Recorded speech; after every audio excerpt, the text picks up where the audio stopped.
지금 계속해서 이 성령 시리즈를 하고 있는데 오늘 12장 5번째 시리즈 말씀입니다. 하나님은 성령을 통해서 교회를 세우셨고, 성령을 통해서 우리를 부르셨고, 성령을 통해서 교회의 지체가 되도록, 영적으로 한 몸이 되도록 모든 일을 하고 계십니다. 그래서 13절 말씀에는 한 성령으로 세례를 받아 한 몸이 되었고 또 다 한 성령을 마시게 하셨느니라 하고 말씀하셨어요. 성령께서 우리의 삶에서 역사하지 않으셨다면, 만약에 성령의 역사가 없다면 지금 아직은 우리 영적으로 하나님을 모를 수밖에 없습니다. 오직 성령께서 내 안에서 예수가 그리스도임을 증거하시고, 성령께서 우리의 눈을 밝히시고 하나님의 뜻을 알려주심을 믿습니다. 그래서 성령 충만은요, 우리의 절대적인 기도 제목이고요, 성령 충만만이 오직 영적으로 승리할 수 있는 유일한 비결이라는 거 여러분 꼭 기억하시기 바랍니다. 자, 그래서 성령께서 나를 교회의 지체가 되도록 이렇게 이끌어서 모든 일을 이루어 주셨는데, 이 한 성령께서 나를 그리스도와 한 몸이 되게 하셨다 하고 지금 성경은 말하고 있어요. 그리고 우리 모두는 이 교회라는 공동체 안에서 또 한 몸이 됐어요. 지체로서 한 몸의 그 부분들로, 파트로 이렇게 이루어지게 된 것입니다. 그래서 영적으로 보면은 우리는 뛸래야 뛸 수 없는 한 몸입니다. 아멘입니까? 네, 우린 주 안에서, 그리스도 안에서, 성령 안에서 한 몸이 된 것입니다. 자, 이제 그러고 나서 이제 성령께서 하시는 일이 무엇인가? 그렇게 하나님과의 관계를 우리가 하나 되게 맺어주신 후에 성령께서 하시는 일이 무엇인가가 오늘 본문의 내용입니다. 자, 우선 시작 28절을 보니까 이렇게 말하고 있어요. 하나님이 교회 중에 몇을 세우셨으니. 하나님이 교회 중에 몇을 세우셨으니. 자, 여기서 주어를 보면 하나님입니다. 그리고 이 교회에 사람들을 세우신 분이 하나님이라고 말하고 있는 것입니다. 그래서 여기서 우리는 중요한 영적 원리를 한 가지 발견하게 됩니다. 교회의 사역자를 세우시는 분은 하나님이심을 믿으시기 바랍니다. 자, 여기서 말하는 사역자는 꼭 목사나 선교사나 사도나 이런 사람을 칭하는 것은 아닙니다. 쭉 내용을 보면은 교회 안에서 병을 치료하는 자 또는 방언을 하는 자, 이런 모든 사람들을 말하고 있습니다. 그래서 교회에서 하나님의 일을 하는 모든 사람들은 여러분 다 사역자입니다. 아멘입니까? 네. 물론 전임 사역자, 항상 24시간 주의 일을 하는 목사와 또 평신도로서 하나님의 각 파트별로 감당하고 있는 평신도 사역자하고는 물론 구별될 수는 있죠. 그러나 모든 사람들은, 모든 성도는, 모든 하나님의 자녀들은 하나님의 사역을 하기 위해 동일하게 부름받았다는 것을 성경은 밝히 말하고 있습니다. 자, 그러니까 이 교회의 이제 사역자, 쉽게 말하면 일꾼, 봉사자, 뭐 이렇게 표현할 수도 있는데, 그분들을 세우시는 분이 바로 하나님이시다. 하나님이시다. 자, 이건 무슨 말인가요? 무슨 말인가요? 자, 교회의 주인이 누구입니까? 하나님이시죠. 그리고 교회를 운영하시는 관리자가 누구십니까? 하나님이시죠. 그러니까 하나님께서 교회의 주인 되시고, 하나님께서 교회의 모든 것을 관리하시고 운영하시고 이끌어 나가신다는 것을 지금 성경은 말씀하고 있는 거예요.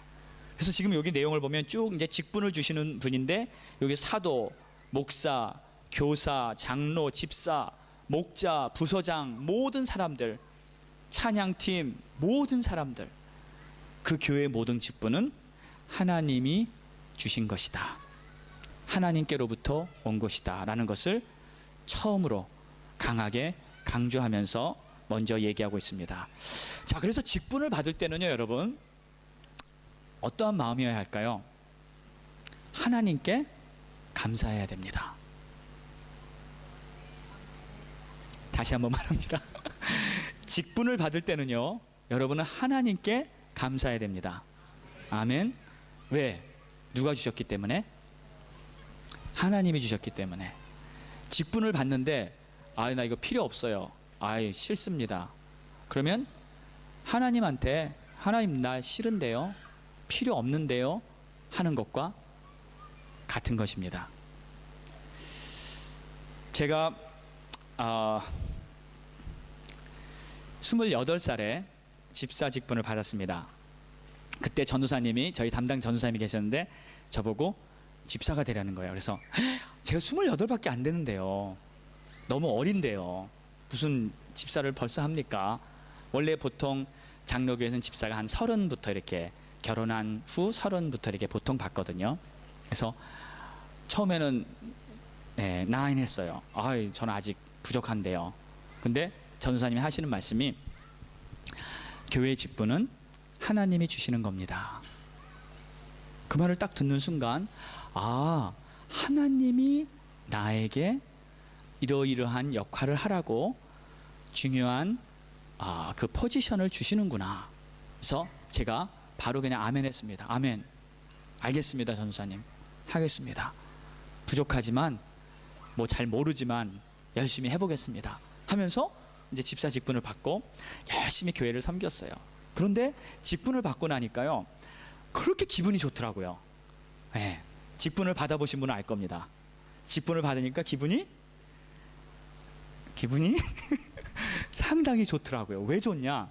첫 번째는 하나님이 나를 인정하시는구나, 하나님이 나를 선택하셨구나, 하나님이 나를 부르셔서 나를 좀 쓰기 원하시는구나 하는 그 하나님의 마음을 알고 하나님 앞에 택함 받았다는 걸 아니까 그렇게 마음이 기쁘더라고요. 그렇게 좋더라고요. 그리고 나서 제가 정말 이 교회 나와서 열심히 주일을 하는데, 교회 가는 시간만 기다려져요. 하루에 저녁에 교회를 가면, 뭐 저희 교회는 그때 매일 뭐가 있었어요. 성경 공부, 뭐 전도 훈련, 뭐 중보기도 모임, 뭐 찬양팀 모임, 뭐 매일 있는데 거의 일주일에 6일은 갔던 것 같아요. 매일 가면은 그렇게 교회가 좋고요, 그렇게 교회 가는 시간이 기다려지고요, 교회 가서 정말 섬기고 봉사하고 훈련받고 배우고 그럴 때마다 제 영혼이 살찌고 막 이렇게 은혜 받고요, 시간을 교회에서 굉장히 많이 투자를 했습니다. 많이 보냈어요. 제가 그때 사업을 할 때인데, 그러면 당연히 내 사업이 좀 안 돼야 되는데, 그렇죠? 안 돼야 되는데 교회에서 시간을 다 보내고 있는데, 그런데 참 희한했어요. 제가 하나님 앞에 나가서 드리는 그 시간은 절대 손해보는 것이 아니라 오히려 나의 사업이 더 잘 됐고 내가 더 영육간에 형통하는 그러한 체험을 하게 됐습니다. 왜 그럴까요? 하나님은 살아계시기 때문입니다. 하나님은 당신의 자녀들과 당신이 세운 직분을 감당하는 자들과 하나님께서 주신 그 역할을 힘써 감당하는 자들에게 하나님은 축복하시는 약속을 하셨어요. 그래서 그 일은 우리의 삶 속에 그대로 현실적으로 이루어지는 것입니다. 여러분, 직분 받을 때 이것이 하나님이 주시는 거라고 감사하게 받으시기를 축원합니다. 자, 직분을 받는다는 것은 하나님께 선택받은 축복이에요. 여러분, 아무나 직분을 받는 것이 실은 아닙니다. 성경에 보면은 직분을 받을 때 그 조건들이 있어요. 근데 조건이 굉장히 까다롭습니다. 그렇게 쉽지가 않아요. 그리고 직분을 받을 때 그 요구사항, 그렇게 쉽지가 않습니다. 그런데 그 모든 요구사항을 다 통과하고 하나님이 보시는 어떠한 기준 속에서 직분을 받는다 하는 것은 하나님 앞에 큰 선택받은 축복이라는 것입니다. 하나님은 당신의 뜻이 있을 때 하나님의 사람을 세우십니다. 아무 때나 사람을 세우시는 것이 아니라 당신의 뜻이 있을 때, 하나님은 아브라함을 처음 부르셨을 때 아브라함을 향한 하나님의 뜻이 있었어요. 하나님 모세를 부르셨을 때 모세를 향한 하나님의 뜻이 있으셨어요. 다윗을 세울 때, 사울 왕을 세울 때, 선지자들을 세울 때 하나님은 뜻이 있어서 그 사람을 선택하여 세웁니다. 그리고 그 사람을 축복하여 많은 사람에게 축복의 통로가 되게 하십니다. 이것이 하나님의 뜻이요 하나님의 계획인 줄 믿습니다. 그래서 내가 하나님께 선택받아서 어떠한 역할을 감당받았다는 것은 이 세상에서 누릴 수 있는 어떠한 축복보다 최상의 축복이에요. 그래서 하나님이 주시는 이 직분은 정말 고귀한 것이라는 것을 여러분 꼭 기억하시기 바랍니다. 근데 이런 영적인 상황이 잘 느껴지지 않을 수도 있어요. 잘 이해가 안 갈 수도 있습니다. 예, 그러나 성경은 분명히 말하고 있어요. 나를 세우시는 분은 하나님이시다. 하나님이시다. 하나님이시다. 자, 옆에 분 한번 인사합시다. 당신에게 직분과 역할을 주시는 분은 바로 하나님이십니다.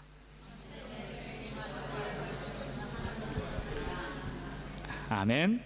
아멘. 당신은 선택받은 축복자입니다. 자, 그런데 요즘 세대에 보이는 한 가지 현상이 있습니다. 교회 직분을 꺼려하거나 또는 부담스러워하는 그러한 경향이 있어요. 그 이유는 바로 이거예요. 하나님이 나를 세우신다는 것을 아직 잘 몰라서 그래요. 사람이 필요하니까 그냥 어떻게 밀려서 내가 하게 되는 거 아닌가? 이거는 인간적인 생각이죠. 물론 상황이 그렇게 보일 수는 있습니다. 그러나 어떠한 상황이든지 간에 세워지는 사람은, 하나님의 교회에서 세워지는 그 사람은 하나님이 세운다는 것을 여러분 꼭 기억하셔야 합니다. 왜? 하나님의 일이기 때문에 하나님이 선택하는 것이지 사람이 세우는 것이 절대 아니에요. 또는 이 사역을 한다는 것이 이제 부담이 되는 경우도 있어요. 저도 제가 집사를 받는다 그랬을 때 부담이 되더라고요. 아니, 내가 아직 어린데 잘 모르는데, 처음에는 그것이 좀 부담스러웠어요. 그런데 그 전도사님 말씀을 그냥 믿음으로 순종하니까 집사가 되니까 훨씬 좋더라고요. 막 헐헐 날 것 같아. 그리고 누가 나한테 장 집사님 하는데 그 소리가 그렇게 듣기 좋아요. 너무 기분이 좋더라고요.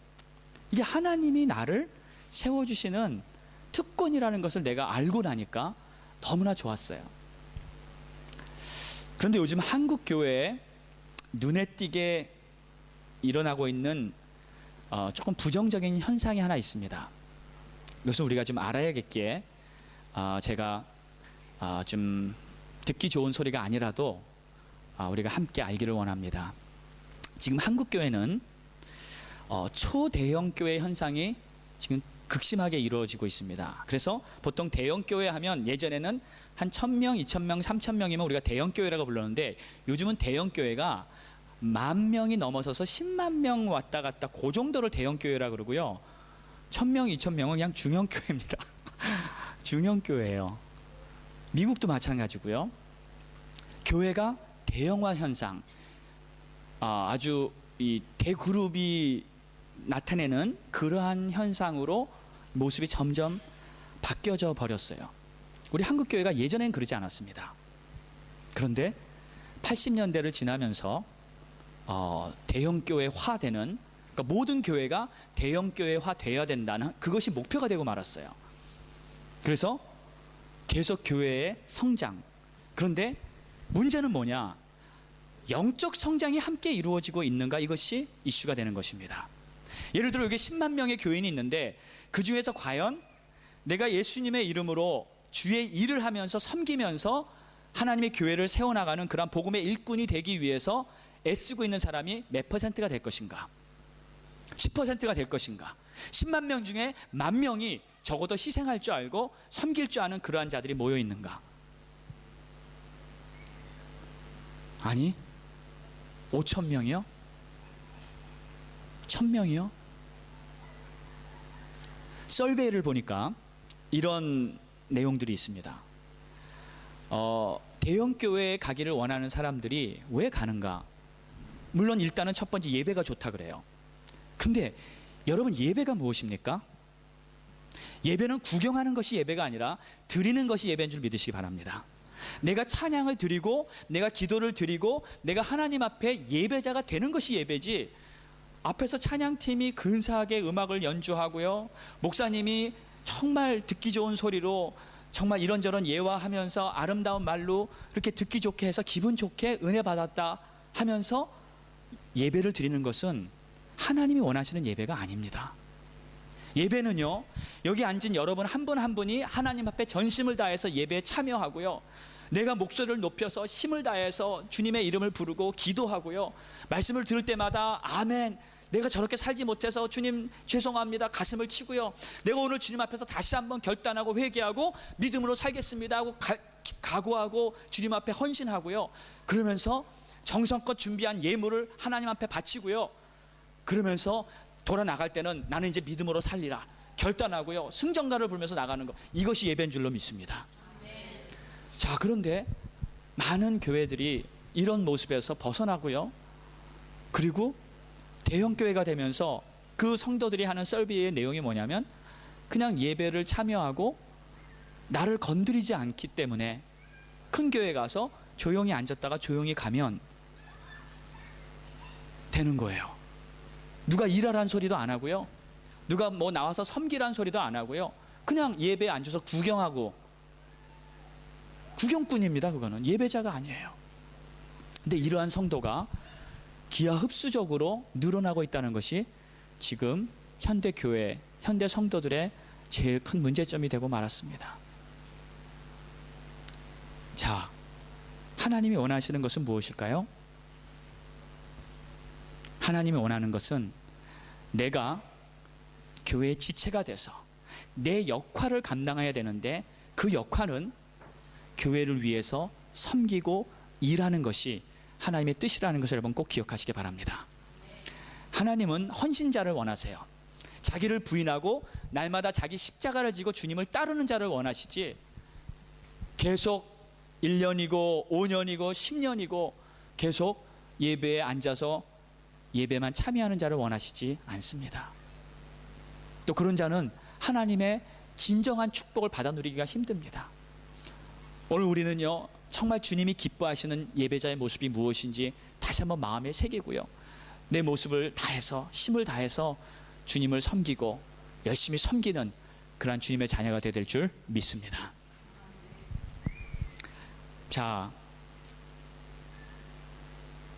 한국 교회의 그러한 문제, 초대형 교회로 되어가는데 만약에 전도를 열심히 해서 많은 새가족들이 교회에 찾아와서 그렇게 크게 부흥을 했다면 참 바람직한 얘기인데, 문제는 성도들이 다 수평이동을 한다는 거예요. 일하기 싫어하는 성도들이 큰 교회에 다 몰리고 있다는 거예요.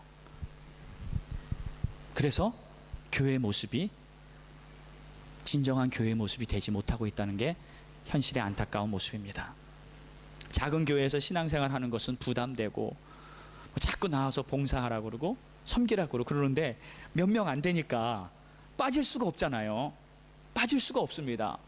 그래도 체면이 있지. 그래도 그러니까 참다 못해서 다른 데로 옮기고 마는 거예요. 그래서 작은 교회들은 계속 작아지고요, 큰 교회들은 계속 커지고요. 그러나 실제적인 열매는 없고요, 실속이 없는 그러한 교회의 모습이 된 것이 현재 안타까운 현실이 되고 말았어요. 여러분, 우리는요, 여기 앉아 계신 모든 분, 한 분도 빠짐없이 모든 분은 교회에서 다 하실 역할이 있다는 거 믿으시기 바랍니다. 작은 일 하나라도 하나님께서 다 나에게 역할을 주셨을 때 그 역할을 내가 충실하게 감당하는 그 자가 천국에서는 큰 자라고 부름을 받는 것입니다. 그리고 그 자에게 하나님은 정말 상급 하나를 놓치지 않고 다 허락하신다고 말씀하신 것입니다. 주를 위해 열심히 섬기시는 자 되기를 축원합니다. 복음을 위해 일하시는 자 되기를 예수 이름으로 축원합니다. 자, 하나님이 사역자를 세우는데 그 사역자를 세울 때 그 부르심대로 우리는 순종해야 됩니다. 주의 일에 뒤로 물러서는 거 하나님이 기뻐하지 않으십니다. 제가 이제 집사가 된 후에 오늘 제 간증을 좀 하는데요, 얼마 있다가 목사님이 저에게 찾아오시더니 이제는 주의 종이 되라는 거예요. 그래서 두 마음이 또 있었어요. 네, 두 마음이. 하나는 이거 너무 힘들고 어렵고, 근데 한쪽에서는 하나님이 나를 또 부르시는구나, 할렐루야 아멘하고 그 길을 선택하고 순종하고 갔습니다. 그런데 한참 신학교를 다니다가 위기가 찾아왔어요. 한 1년쯤 됐던 것 같아요. 어떤 위기냐면 더 이상 못하겠는 거예요. 내 자신을 보니까 더 이상 자격이 없는 거예요. 그리고 더 이상 할 아주 이 열정도 잊어버린 거예요.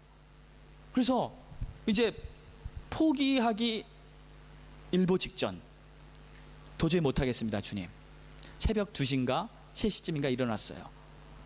하나님, 내가 더 이상은 주의 종으로 준비하지 못하겠습니다. 신학교 이제 그만하겠습니다. 다 내려놓겠습니다. 그리고 이제 좀 좌절한 상태에 있었는데 하나님께서 그때 저에게 말씀을 주시더라고요. 그 새벽에 히브리서 10장 38절의 말씀을 주시는데 이렇게 말씀하세요.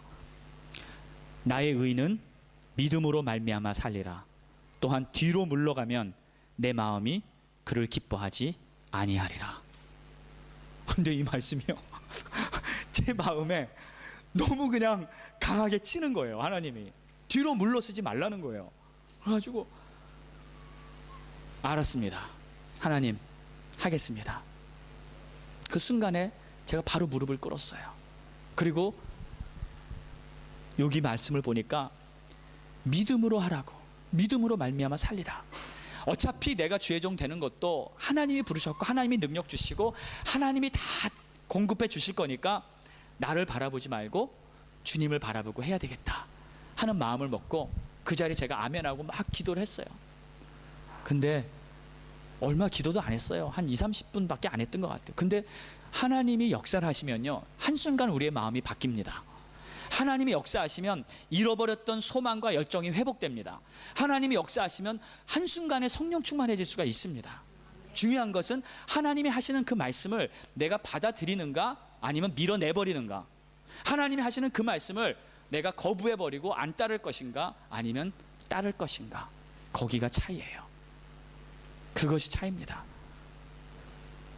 저도 정말 갈 때까지 가서 다 포기하고 싶었는데 하나님 말씀하신 것을 그냥 붙잡으니까 그냥 그 한순간에 회복이 되더라고요. 그리고 나서 아멘 하고 열심히 이제 다시 시작을 했는데 이전보다 더 팔팔 끓더라고. 아주 성령 충만해져 가지고 나머지 후반부를 아주 잘 감당할 수 있었습니다.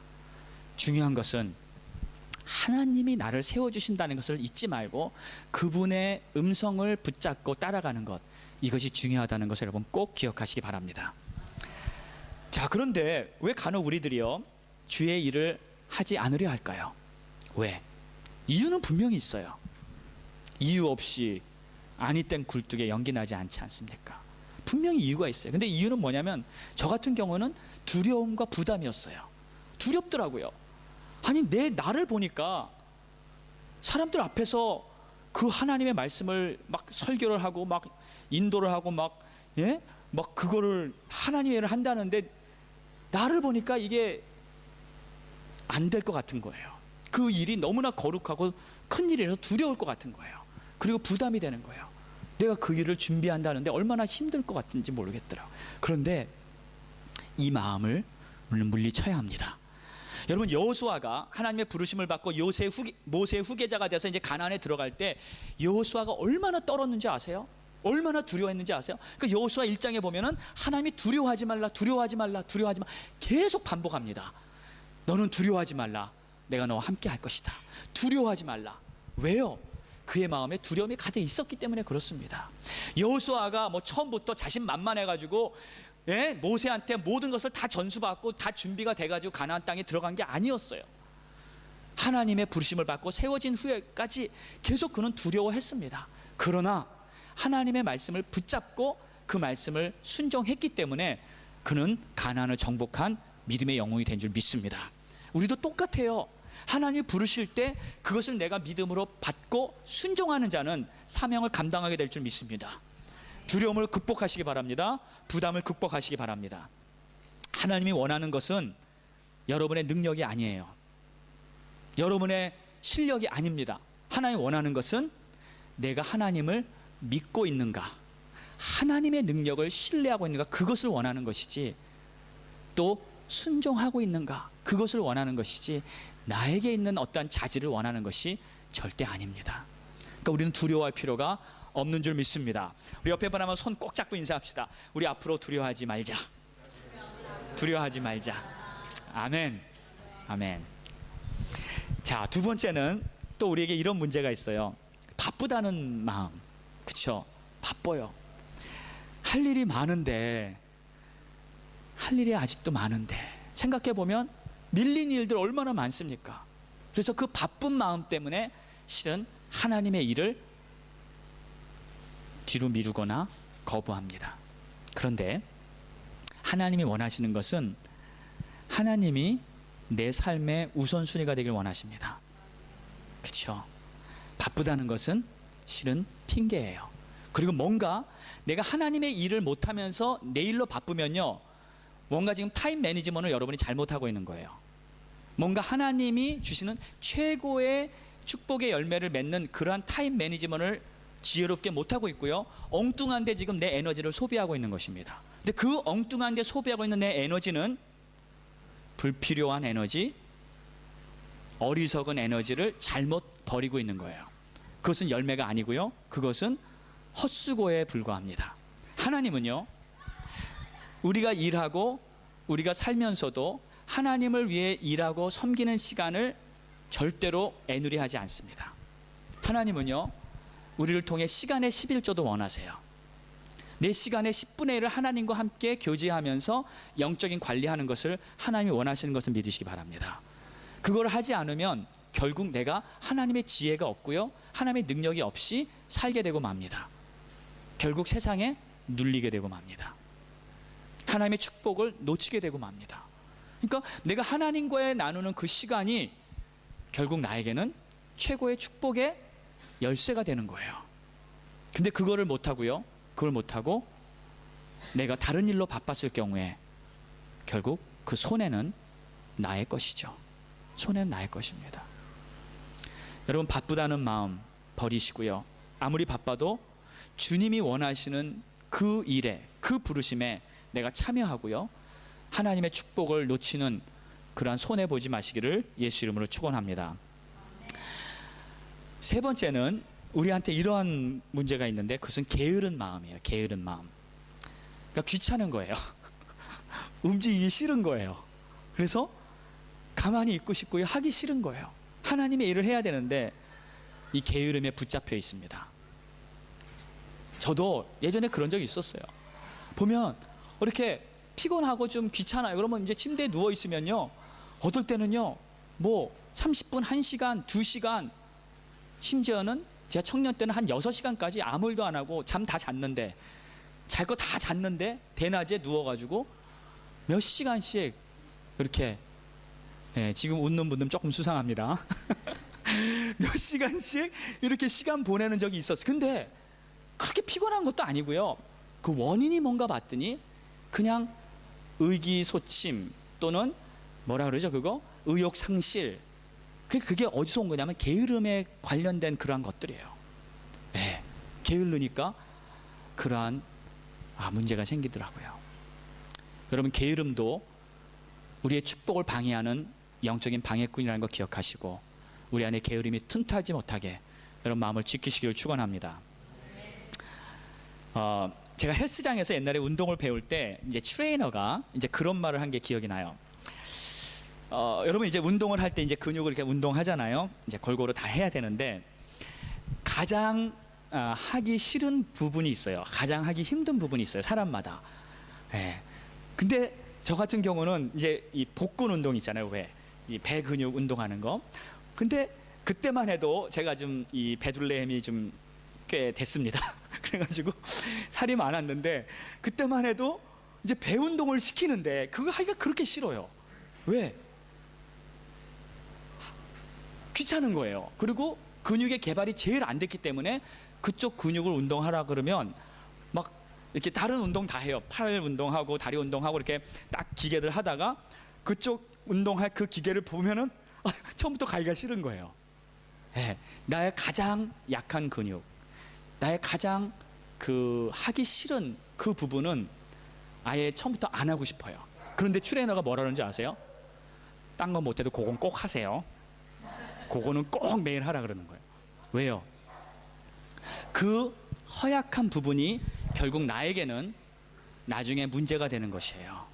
여러분, 그 허약한 부분을 관리하지 않을 경우에는 결국 그것이 나에게 문제가 되고 마는 것입니다. 근데 제가 이것을 이렇게 비교해 보면서 우리 영적인 삶도 비슷한 것 같아요. 우리도 여러분 먹기만 하는 것이 아니라 운동을 해야 합니다. 아멘. 주님의 일을 하고 열심히 섬기는 것이 영적인 운동인데 그런 것을 내가 안 했을 때는 결국 나에게 영적 근육에 문제가 생기는 거예요. 그리고 특별히 이제 영적인 근육 중에서도요, 제일 안 되는 거 있죠. 주님의 일을 하면서도 영적인 일을 하면서 제일 안 되는 부분들. 그런데 어쩌면요, 우리가 그런 부분을 더 해야 되는 거예요. 예를 들면 기도하는 시간을 정해놓고 기도를 해야 되는데 그게 잘 안 돼요. 안 돼요. 목사님이 하루에 30분 정도는 꼭 기도하라 그러는데 그게 잘 안 돼요. 그러면 그 부분을 여러분 더 집중적으로 훈련하여야 합니다. 말씀을 읽으라 하는데 말씀 읽기가 귀찮아요. 찬양은 막 계속 열심히 부르고 듣고 다 하는데 성경책 열고 말씀을 읽으라는데 그게 잘 안 돼요. 그러면 어쩌면 그 부분을 여러분은 더 집중해서 훈련해야 합니다. 그래서 우리는 건강해야 돼요. 영육간에 강건한 하나님의 자녀가 되어야 될 줄 믿습니다. 자, 하기 싫은 신앙 훈련이 어쩌면 내가 꼭 해야 하는 훈련이에요. 하기 싫은 것을 자기를 부인하고 하는 그런 믿음으로 승리하시기를 예수 이름으로 축원합니다.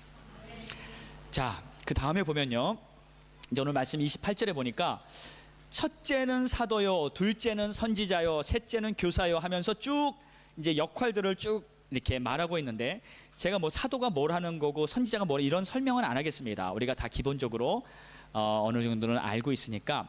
제가 오늘 좀 포인트하고 싶은 부분은 왜 지금 첫째, 둘째, 셋째 하면서 순서를 말하고 있을까? 왜 순서인가? 어떤 직분의 크고 작은 높낮이를 말하는 것일까? 어떤 신분의 차이를 말하고 있는 것일까? 누가 더 중요하고 누가 덜 중요하다 하는 그런 내용을 지금 말하고 있는 것인가? 근데 그건 아니에요. 왜냐하면 바로 그 앞에 12장의 그 앞부분에 이런 말씀을 쭉 설명하셨었어요. 22절부터 보니까 더 약하게 보이는 몸의 지체가 도리어 요긴하고 우리가 몸에 덜 귀히 여기는 그것들을 더욱 귀한 것들로 입혀주며 오직 하나님이 몸을 고르게 하여 부족한 지체에게 귀중함을 더하사 몸 가운데서 분쟁이 없고 오직 여러 지체가 서로 같이 돌보게 하셨느니라. 지금 12장은 계속 이 교회의 지체, 성령의 역할을 하시는 일들을 계속 설명하는데, 지금 분명히 12장 전체에서 말하기는 모든 지체는 고르게 균등하게 중요하고 더 중요하고 덜 중요한 게 없고, 그리고 모두가 다 필요하고 서로 돌보는 중요한 역할을 하는 자들이다. 분명히 이렇게 설명을 하고 있기 때문에 지금 첫째, 둘째, 셋째 이렇게 설명을 할 때 이것이 어떠한 직분과 신분의 높낮이는 아닙니다. 자, 그럼 무엇일까요? 그런데 왜 순서를 매겼을까요?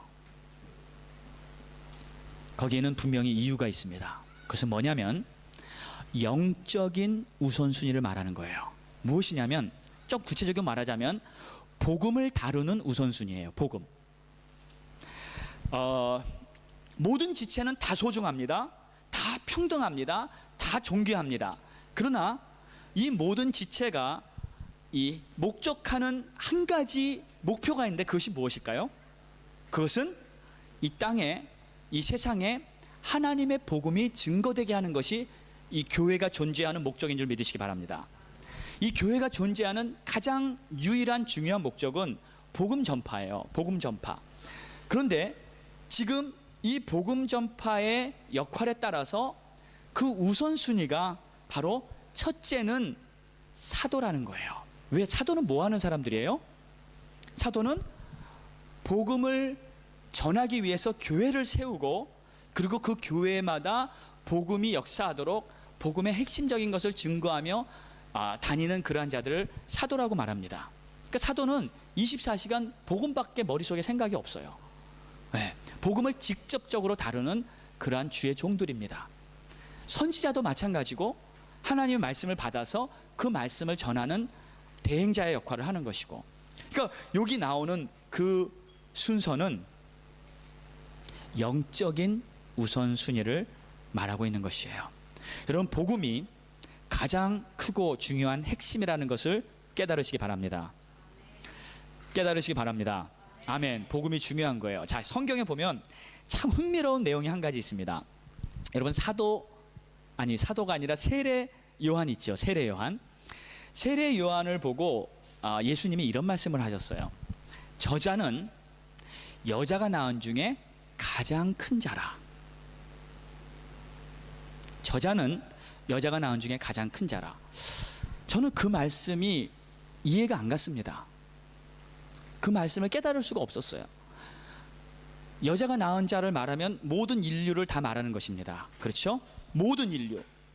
아담 때부터 지금 예수님의 그 시간까지 여자가 낳은 자 중에 가장 큰 자라는데, 도대체 세례 요한이 뭐가 그렇게 잘났길래, 예? 아니 뭐가 그렇게 다른 사람보다 뛰어난 게 있었길래 예수님이 그런 말씀을 하셨나, 이해가 안 갔어요. 아브라함이 있습니다. 예?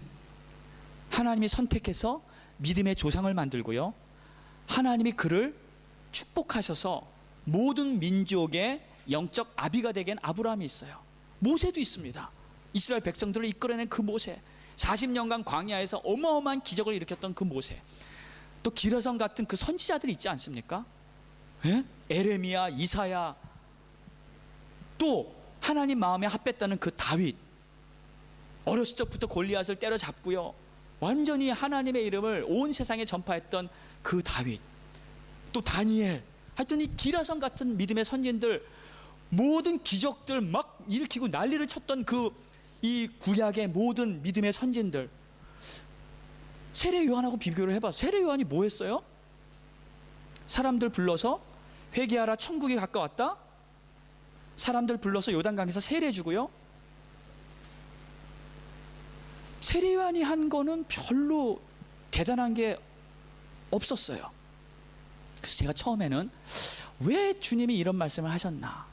그런데 나중에 성령이 조명을 해주시고 깨닫게 해주시는데, 세례 요한이 바로 유일하게 인류 역사에서 예수를, 저분이 그리스도시다, 저분이 하나님의 어린 양이시고 저분이 세상 죄를 지고 가시는 하나님의 아들이시다고 증거한 그분이 바로 세례 요한이에요.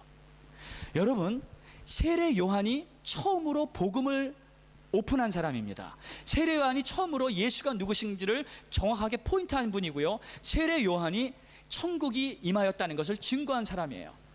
그렇기 때문에 하나님은 말씀하시기를 세례 요한이 가장 큰 자라는 겁니다. 무슨 뜻입니까? 복음이요, 이 세상에서 존재하는 어떤 것보다 가장 중요하고 크다는 것을 여러분 믿으시기 바랍니다. 이 복음의 비밀은 그래서 어마어마한 거예요. 그 많고 많은 사람들 중에서, 그 믿음의 사람들 중에서 어떤 사람보다 세례 요한이 복음으로 쓰임받았기 때문에 가장 큰 자였다는 것을 성경은 말하고 있습니다. 누가복음 7장입니다. 내가 너희에게 말하노니 여자가 낳은 자 중에 요한보다 큰 자가 없도다. 자, 이번 주에도요, 우리 한국에서 이 선교팀이 와서 저희들과 함께 이틀간 선교팀과 선교 집회를 했고요, 또 토요일 날 나가서 시내 가서 노방전도도 하고 복음을 전하는 아주 특별한 시간을 가졌습니다. 얼마나 귀했는지 몰라요. 네.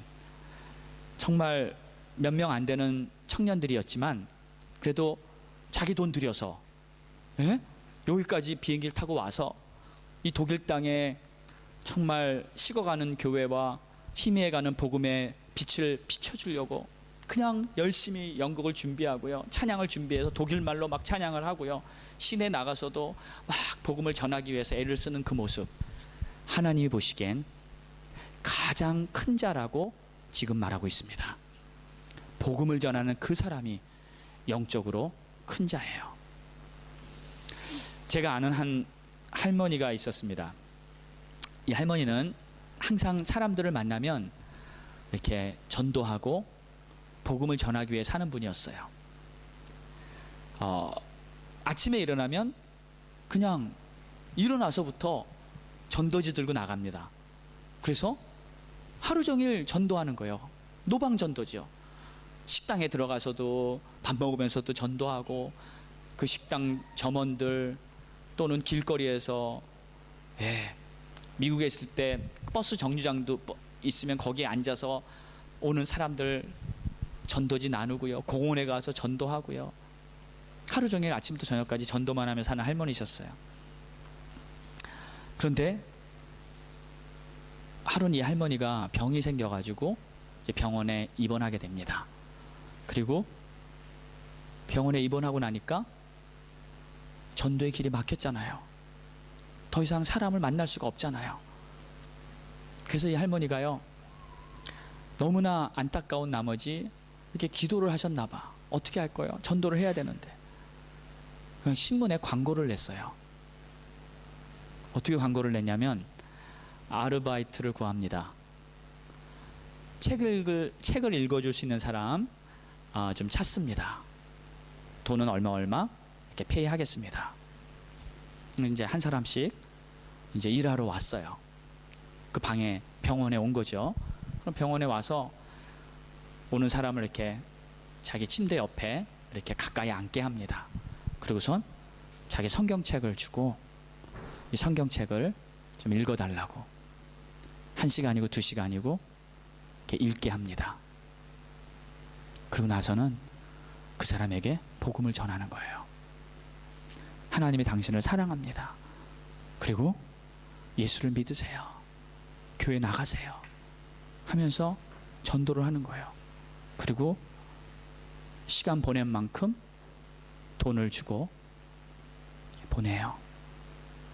얼마 후에 또 한 사람이 들어와요. 성경 좀 읽어주세요. 하나님이 당신을 사랑하십니다.